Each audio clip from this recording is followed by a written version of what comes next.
There's a good chance you're recycling all wrong, meaning that most of your recyclables are just ending up in the trash.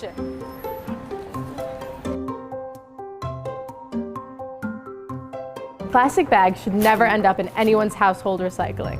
Once they get to the recycling plant, these just become landfill trash. Here's how you can recycle plastic bags and stop the planet from being buried alive in plastic. You can bring your plastic bags to almost any grocery store. A lot of them have thin film recycling bins that you can stuff any kind of plastic bags or plastic wrap into. Anything that feels like a plastic bag can be put into the film recycling bin, but recycling machines can't separate this type of plastic from another, such as with candy wrappers and chip bags. Those are always trash. Cables and wires, such as VHS tapes, coat hangers, can all get tangled and wound up in a recycling machine. Batteries contain toxic and corrosive materials. Razors, broken glass, or anything like that is unsafe to recycling workers. Also, maybe don't try to recycle a bowling ball. Apparently that's a big problem. Instead, what you can do is collect all of your old batteries and electronics and bring them to an electronics store. Most should have an e-waste bin. Another thing you can do is Google a mail-in program, where you can send your batteries to a facility that can recycle them properly.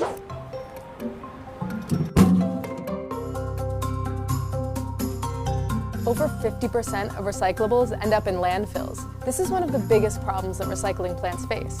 They're not even getting all of your recyclables because people don't know what's recyclable and what isn't. Here are some things that you might not expect to be recyclable in New York City. Aluminum foil and trays can be recycled, even if there's a little bit of food stuck to them. Cartons for things like broth and milk should be recycled with the caps still on. You can recycle every part of your morning coffee except for the cup. Plastic Solo cups are acceptable. Greasy pizza boxes can be recycled too. But every town is different. Some recycling plants don't have the same facilities and processes as others. For example, in Chicago, you can't recycle boxes or anything with food and grease on them. So you gotta throw out your box after you eat deep dish pizza. To find out what's recyclable in your area, just do a little research. If you Google your county plus recycling guidelines, you should find all kinds of information about what is and isn't recyclable in your community. Once you know the rules, recycling correctly can be super satisfying as well as beneficial to the environment. Recycling properly can reduce the amount of trash, filling landfills, devastating the oceans, and basically taking over the world. Trash is a global issue, and we all should be concerned about where our garbage is going, so we can do our part to stop the world from becoming a plastic-infested garbage dump.